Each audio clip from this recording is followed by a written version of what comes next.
Halo semua, perkenalkan nama saya Muhammad Zaki dari Fakultas Ekonomi jurusan Akuntansi UR20. Kali ini saya akan menjelaskan tentang pentingnya tindakan anti korupsi di Indonesia. Sebelum mengenal anti korupsi, kita harus mengenal dulu apa itu korupsi.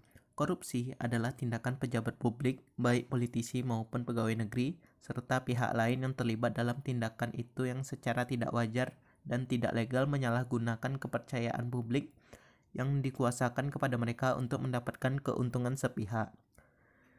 Pemberantasan anti korupsi adalah serangkaian kegiatan untuk mencegah dan menanggulangi perilaku korupsi oleh pihak yang tidak bertanggung jawab dengan upaya supervisi, monitor, penyelidikan, penyidikan, penuntutan, dan pemeriksaan sidang pengadilan. Apa saja sih dasar hukum pemberantasan korupsi di Indonesia? Yang pertama, Undang-Undang Nomor 3 Tahun 1971. Yang kedua, Ketetapan MPR Nomor 10 MPR 1998. Yang ketiga, Undang-Undang Nomor 28 Tahun 1999. Yang keempat, Undang-Undang Nomor 31 Tahun 1999. Yang kelima, Peraturan Pemerintah Nomor 71 Tahun 2000.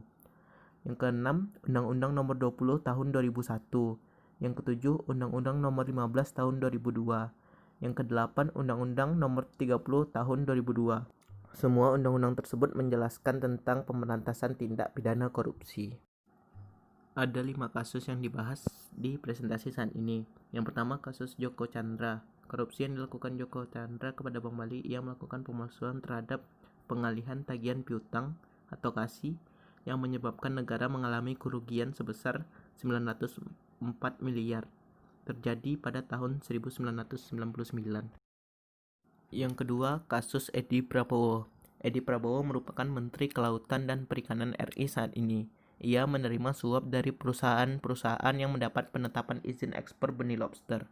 Uang suap yang ditampung dalam satu rekeningnya dapat mencapai nilai sebesar 9,8 miliar.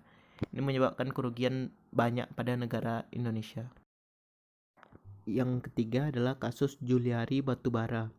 Menteri Sosial Juliari P. Batubara ditetapkan sebagai tersangka terkait kasus korupsi pengadaan bantuan sosial penanganan COVID-19. Ia diduga menerima suap fee sebesar 10.000 dari setiap paket sembako yang nilainya 300.000. Ini terjadi pada tahun 2020, di saat masa-masa krisis karena virus corona. Kasus Setia Novanto. Setia Novanto merupakan anggota DPR RI.